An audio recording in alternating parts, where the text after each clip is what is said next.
Salut à tous, c'est Permanent Clash of Clans. Aujourd'hui, on se retrouve pour une toute nouvelle vidéo. Donc aujourd'hui, on se retrouve bien sûr sur une vidéo de Clash of Clans, donc qui est un jeu mobile. Et donc aujourd'hui, je vais vous présenter deux bases HDV5 en 3 étoiles. Alors tout simplement, il n'y a pas forcément besoin d'être maxé.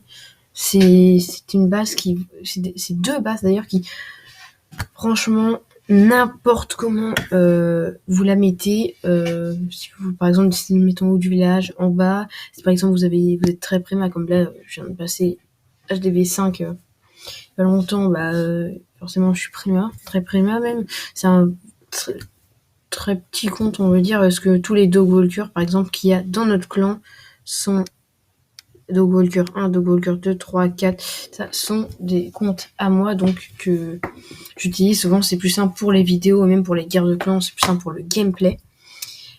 Donc, on va passer tout de suite à la base numéro 1. Donc, la base numéro 1 est pour moi la base la plus recommandée en guerre de clans. C'est tout simplement celle-ci.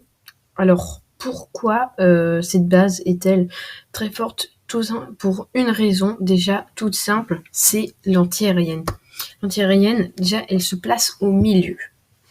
Et ça, ce qui va jouer souvent, c'est qu'en HDV5, on va jouer ballon sorcier. Et donc, là, si on prend la défense anti-aérienne, on voit quelques ballons, c'est terminé.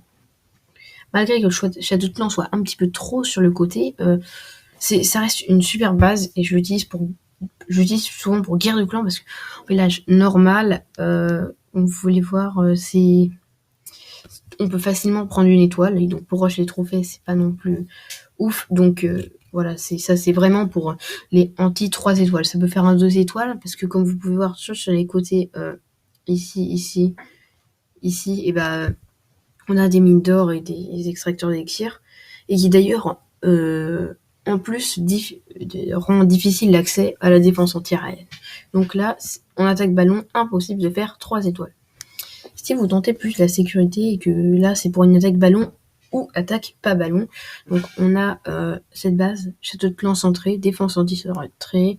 Après c'est une base assez basique qui est très symétrique d'ailleurs, et du coup ces métriques sont peut-être plus simples à avoir, mais après je veux pas non plus trop vous inciter à prendre une telle base, mais pour moi celle-là c'est la base la plus recommandée pour le village normal, notamment pour ses ressources à l'intérieur du village, à part celle-là bien sûr que vous pouvez changer à la place du château de plomb, du mortier ou de la tour d'archer, peu importe, vous pouvez tout changer les places.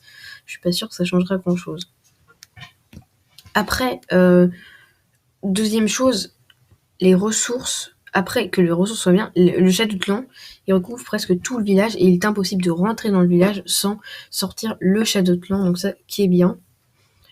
Si après il y a la défense anti-centrée, et là par contre faut peut-être être un petit peu plus maxé que ça par exemple pour que la base soit efficace.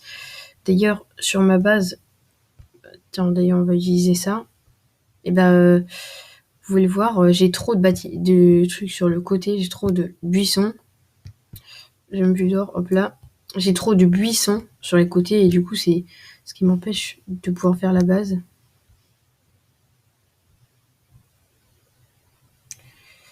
Je pense que c'est ça. Après on va pouvoir vous le montrer.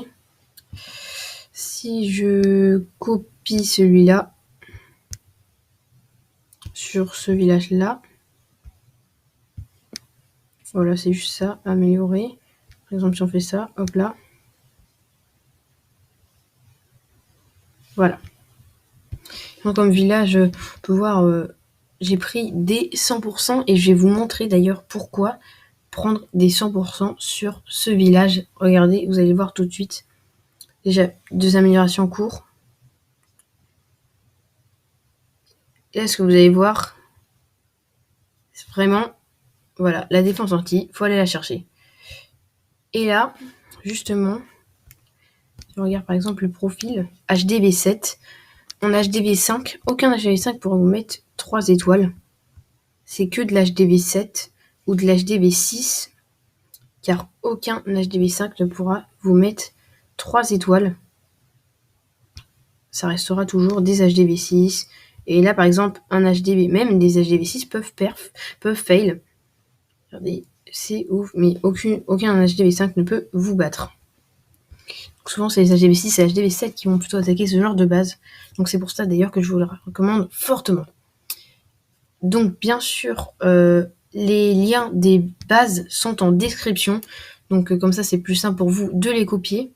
En tout cas, je voulais vous dire que c'est le début de notre chaîne et donc j'aimerais bien que vous likez cette vidéo et que vous vous abonniez si le contenu vous a fait plaisir et que cette base marche très très bien. En tout cas, sur ce, ciao ciao!